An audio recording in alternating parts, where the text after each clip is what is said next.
Jowa na pala ni Darcy si Bora? Sino, Ray? Si Darcy, yung classmate natin. Jowa na si Bora. Kailan pa? Bumali ko. Kaka-hard lunch lang ni Bora kay Darcy sa IG. Ito. Asan na yun? Asan? Iniwan ako? Totoo ba, Darcy? Yung ano, na-girlfriend mo na si Bora? Oo, 4 months ago pa. Bakit di mo sa akin sinabi? Kailangan ba? Classmate mo ako eh. I mean, hindi naman tayo close, pero syempre kailangan ko pa rin malaman, di ba? Ikaw na nagsabi na hindi tayo close, so I don't see any point of sharing my private life with you. Nako, kung tinuloy ko lang yung panliligo kay Bora, baka ako na yung tinatanong mo ngayon. Hindi rin. Di naman kasi ako interesado sa buhay ng iba eh. Well, magiging interesado ako kapag sinabi kong yung girlfriend mo si Bora, gustong gusto ko dati. Alam ko. Alam mo? Alam mo rin ba na palagi niya akong pinupuntahan sa classroom dati para lang tanawin ako? Palagi niya akong hinihintay sa gate para sabay kami pumasok. Alam mo rin ba na palagi niya akong binibigyan ng mga kung ano-ano? Papansin sa akin yan dati. Talaga? Share mo lang? Ano gagawin? Wala lang. Gusto mo medal for being her crush before? Marami ako sa bahay. Sinishare ko lang. Pas walang may pake, walang nagtatanong. Yabang mo ah. Malay mo, kaya ka lang niya sinagot kasi nakikita niya ako sa'yo. Kung ganun man ang nangyari, kakaawa ka naman. Gusto niya ako kaya niya ako sinagot. Sus, palusot lang yan. Alam mo ba na kaya ako tinigil yung panliligo kay Bora kasi na-realize ko na hindi ko pala siya type. Na sobrang arte niya kaya. O tapos? Wala. Gusto ko lang din i-share at pagmayabang sa'yo na first love ako ng girlfriend mo. Swerte ko, diba? Who said you're my first love? Bora. My gosh, kaya pala everyone's asking me if I super like you kasi ganyan yung pinagkakalat mo like, ew? Ano? Hindi mo siya first love, B? No. First ka siguro, oo. Pero totoo naman, diba? Sabi mo gusto mo ako. Umamit ka pa nga sa akin dati. Yes. Tama yun. I used to like you, but I didn't love you, Reg. Hindi rin totoo na I always go to your room para tanawin ka, hindi kita hinihintay sa gate, and hindi kita binibigyan naman kung ano-ano.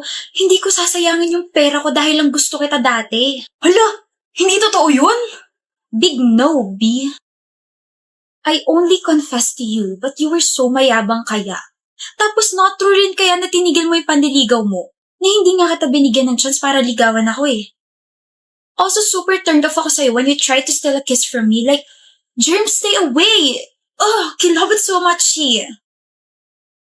Ganyan pala epekto ng rejection sa'yo. Nare-reject ng heart mo, yung brain mo. Okay, reminder, they have to be balanced, okay?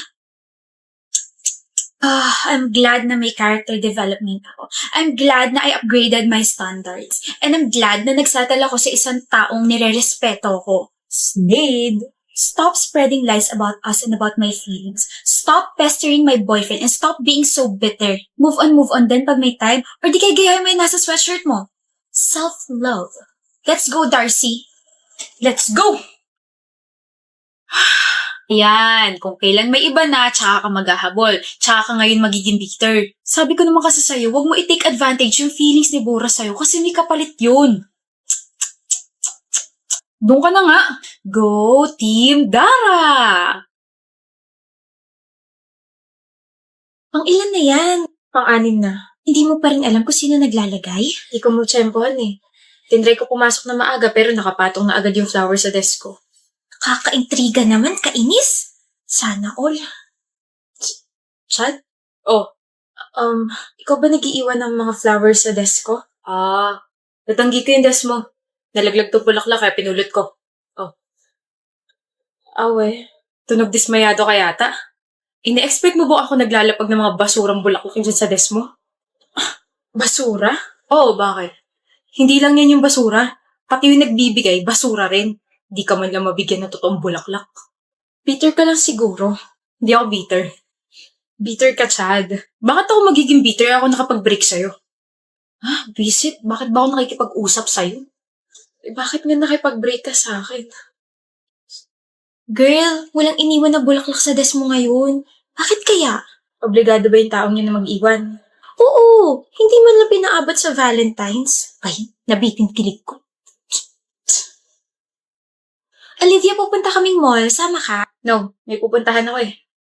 Sino kaya? Tao po. Tao po.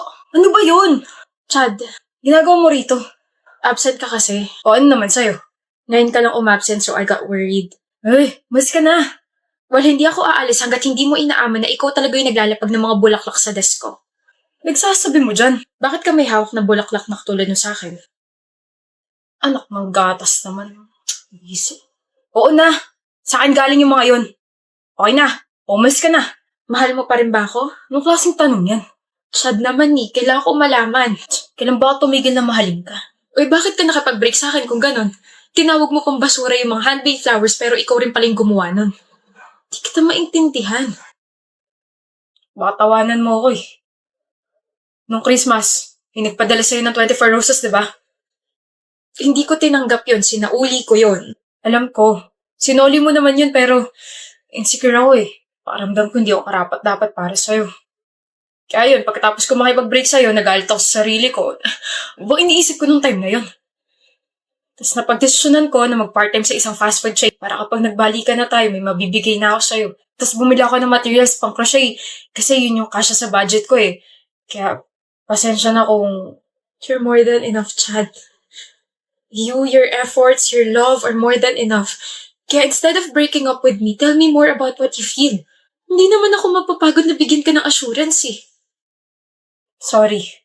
For what? Sa pagiging rude ko sa'yo for more than 1 month. Wala yun. Oh. Dala mo palagi yan? Aba, oo naman. 9 na flowers ko. Thank you. Will you go out with me this Valentine's, Olivia? Huh? 9 words yun, kaya 9 flowers binigay ko sa'yo. Bakit sa Valentine's pa? Alam mo naman sa araw ng mga patay. Ano yun? Para patay na patay ako sa'yo. Visit ka. Sa Valentine's Day dapat ako makipagbalikan sa'yo kaso nabukin mo na ako eh. Kaya magdadate na lang tayo. Tayo na ba ulit? Oo! Hindi pa ba? Siyempre, tayo na ulit. Pakutos nga isa. Kiss muna. Are you mean your roomie? Roomie? Roommate. Stupid. Ay, sorry Kahapon na kasi ako pinanganak. Sorry. Isa na naman pong bobong roomie ang makakasama ko. At isa na naman pong maarting roomie ang makakasama ko. What did you say? I'm pretty sure you heard me, miss. Huwag kang stupid. I don't like you. Yan ang gusto ko. Honest. Well, hindi rin naman kita gusto. Amoy na amoy ko yung pagiging mata pobre mo. You're so loud. Huh? At ikaw hindi? Wala pa nga ako isang araw rito pero naririndi na ako sa'yo eh. Edi go away. Yung nga. Matigas ulo ko eh. Matigas din to. Gusto mo untog kita rito? You're so violent. Ikaw naman, you're so violet. Tabi. Pwede ba sa labas na kayo magtawa ng magkakaibigan, ha? Kita mo yung nag-aaral dito eh. Kaya nga ginawa ang library para ron mag-aral ang mga nerds na katulad mo. Ganyan talaga mga rebat na mga may bagsak na. What? Shh. Quiet na. Or kung napipikon ka na, sa labas na kayo mag-ingay. Let's go, girls. Oh, what's that smell? Arte naman. Ito yun, kape. Ew, so unhealthy and so mabaho. Sa labas mo na lang inumin yan. Aba, ikaw lang ba pwedeng magpaalis sa akin? Siyempre ako rin. Labas, baho mo. Tandaan mo na malapit ang ilong sa bibig. Sarili mo lang naaamoy mo. Arte mo. Oh, she's right. Bakit ba kumain ng isda? Bakit ba ayaw mo kami ilibre? Ngayon lang naman, Kaisley. Ubus na allowance ko. Lagi kasi kayo namimilit eh. So, kasalanan pa namin? No! I just... Sometimes kasi you're not including me sa usapan. Tapos kinakausap niyo lang ako kapag gusto niya ng libre. Yun na nga lang yung purpose mo sa friendship natin, di mo pa magawa. Wala kang kwenta, Kaisley. Hoy, ayos-ayusin mo yung pananalita mo Libre-libre. Baka gusto mo ng libreng utog sa braso ko. Inggit ka lang siguro dahil wala nandilibre sa'yo at inggit ka lang din siguro dahil wala kang kaibigan. Una sa lahat, hindi ko kailangan magmakaawang ilibre ako kasi ako yung nandilibre. Pangalawa, kaibigan ko yung sarili ko. At pangatlo, may tinga ka pa sa ngipin. Para na nga. Umiiyak ka ba? Napuwing lang ako. Hipan mo sarili mo mga mata. Why did you help me? Kasi ang helpless mo tignan kapag kasama mo sila. Wallet ka ba nila? Bank account? Hindi ba nag-e-exist yung salitang no sa vocabulary mo? Stupid ka nga. Friends ko sila. Hindi mo mga kaibigan yun. Ano, kaibigan ka lang nila kapag may kailangan sila? Babaho ng mga utot nila. I don't have friends na. Pero meron ka namang roommate. We're enemies. Eh di Runemis, arte. Wala pa tayong proper introduction. I'm Kaisley. Raquel, We're still gonna fight. Pero, okay na tayo. gusto mo ngayon na eh. Ano, untugan tayo ng noo. Talo na ako, ang lapad na noo mo eh. Huwag na pala. Mga ngalay yung bato ko, liit mo eh.